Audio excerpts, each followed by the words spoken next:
Hi, I'm Sean Gannon, and this is Minute Math, and today we're learning about the order of operations. In this video, we're going to be talking about 5 different problems. Our first one is me applying the order of operations. The next one is going to be about evaluating expressions with variables. The third one will be interpreting parts of expressions. The fourth one will be a real-world application. And lastly, we'll have a nice challenge problem to end it out. So, when you're ready, let's get started. Let's simplify this expression. We have 4 plus 3 times, so that parenthesis there, in parenthesis right here, 6 minus 2, then that is all squared. Let's apply the order of operations here. Our first step is to deal with what's inside of our parentheses. We have to simplify what's inside there. Inside of that, we only see subtraction. We see that 6 minus the 2. So this is the first step here in simplifying. So everything else just kind of comes down. 4 plus 3. I'll put my parentheses here, keep it squared. But then inside is that 6 minus 2, which is a 4. Now, next we have addition, multiplication, and then an exponent. Exponent will be the next operation to go with. So we want to have this 4 squared to apply that first. So everything else again comes down. We have the 4 plus the 3, and we can keep that in parentheses if we want to show the multiplication there. But a 4 squared gives us that 16 right there. So now we have 4 plus 3 times 16. Our two operations left are addition and multiplication. And so multiplication comes next, this multiplication right here, that 3 times the 16. So we can bring down the 4, bring down the plus sign, but here we're going to multiply that 3 times the 16, which is a 48. So we have 48 right there. Now lastly, there's only, one thing left. We have addition here, so let's go add that up. 4 plus 48 is a 52. And there we have our answer. We simplified our expression, 4 plus 3 times in parentheses, 6 minus 2 all squared, and we got a 52. Evaluate when x equals 2 and y equals 3 in our expression 2 times x squared plus 3 times y minus 4.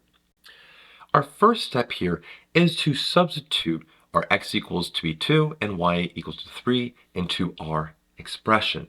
So I'm going to take this 2 right here and we're going to plug it in for that x, because they told us that's what was equal. And the same thing here, y was 3, plug that in for y. And so what I like to do is rewrite this expression. I'll put parentheses where the variable is, and then I'll fill in our numbers, 2 and 3. So we have 2 times parentheses, all squared, plus 3 times parentheses for the y, minus a 4. And then I want to substitute 2 in for x right here, and 3 in for y. Now from here, we can just simplify, okay? Well, the first thing I want to have is my exponent. We have 2 squared. I want to simplify that first. In our order of operations, everything here with multiplication, addition, subtraction, exponents is what we got to do first. So the 2 comes down, multiplied by, and this 2 squared is a 4. So we have a 4 here now. And I'm keeping everything else the same, plus 3 times this 3 right here, minus a 4.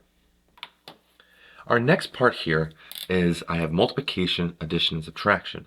Multiplication would be the next. So I have the 2 times the 4 and the 3 times the 3. I had to simplify that first. 2 times 4 is an 8. Then we have our plus sign right here. Then 3 times 3 is a 9. All right. Then we just bring down this minus 4. Now lastly, since addition and subtraction are on the same level, we just read left to right. Here we have addition and subtraction. We'll add first to simplify that. So a 8 plus a 9 is a 17. Then we just have this minus 4 to bring down. And lastly, 17 minus 4 is a 13. And now we have our answer. We evaluated our expression when x was 2 and y was 3, and our expression was 2 times x squared plus 3 times y minus 4, and we got a 13. Given our expression 3 times x times, in parentheses, 4 plus y, then minus 7, let's identify the terms, factors, coefficients, and our interpretation of this problem. Our terms is kind of tricky here.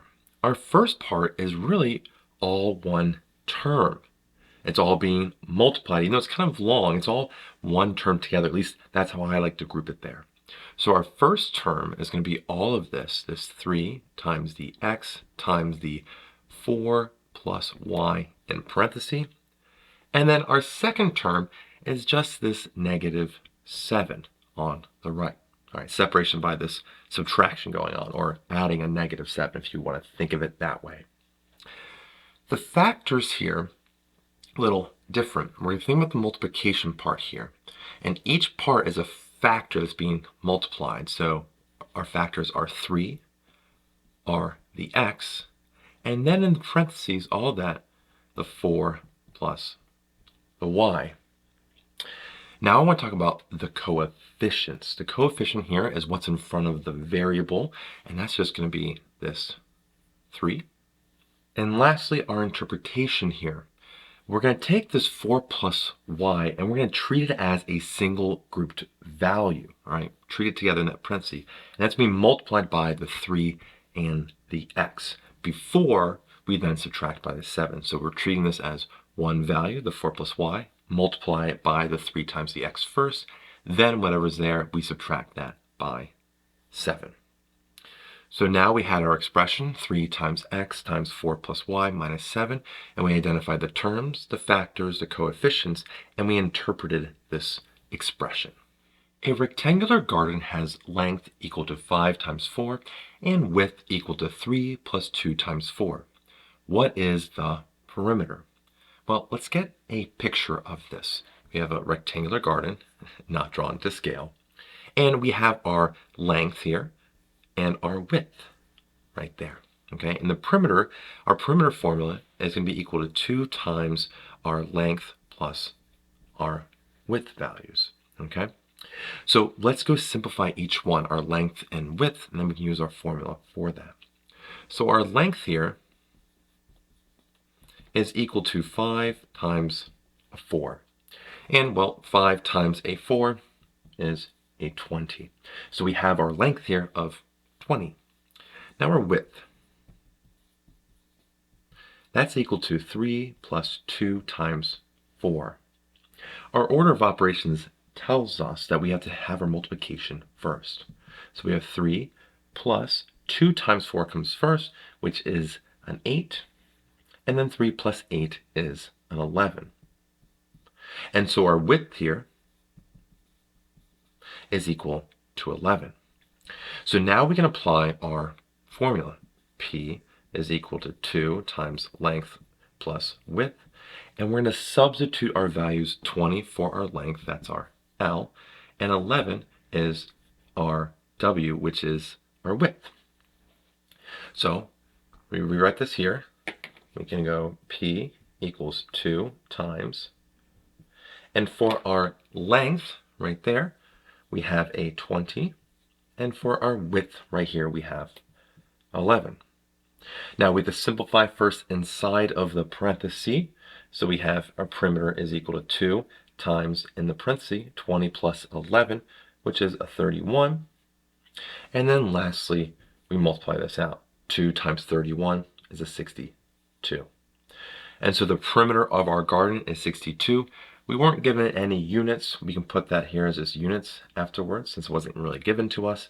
And there we have it. We were given a garden that has a length of 5 times 4 and a width of 3 plus 2 times 4. And we got the perimeter to be 62 units. Let's simplify this expression. 10 divided by 2 plus 3 times 4 minus, in parentheses, 6 divided by 2. Well, our first step here is to simplify whatever's inside of the parentheses. In this case, it's our 6 divided by 2. And so everything else, I'm just going to rewrite down. 10 divided by 2 plus 3 times a 4 minus, and then whatever's in the parentheses here that we simplify. And 6 divided by 2 is a 3. And so we got our first step now. Next, we're going to go left to right and see, okay, what comes first? Our division and multiplication, and we have addition and subtraction. Addition and subtraction come last, and so multiplication and division come before that, and we have to deal with that. We go left to right with those because they're on the same level. So 10 divided by 2 is my first step here. Well, the second step, but after the first one here.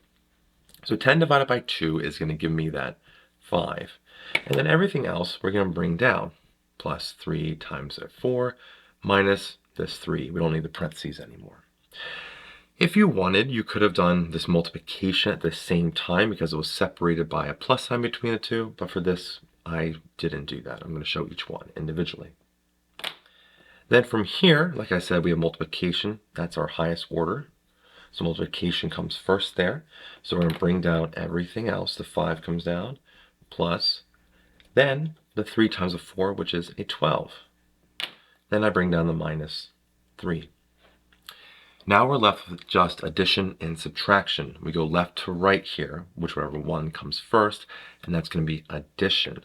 And so we have the 5 and the 12 come first when we add that. And so 5 plus 12 is a 17.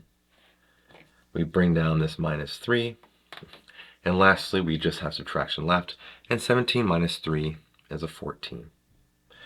And there we have it. We had an extra challenge problem of 10 divided by 2 plus 3 times 4 minus in parentheses 6 divided by 2. And we got a 14. Let's recap what we've learned. We first started with applying the order of operations. Then we evaluated expressions with variables. We interpreted parts of expressions. We had a real-world application. And then we had a challenge problem at the end. I now want to leave you with a bonus problem. Simplify this expression. 16 divided by 4 minus 2 plus 3 times in parentheses 7 minus 4 plus 1. If you have an answer, put it in the comments section below. I hope you learned something here about the order of operations. And as always, thanks for watching.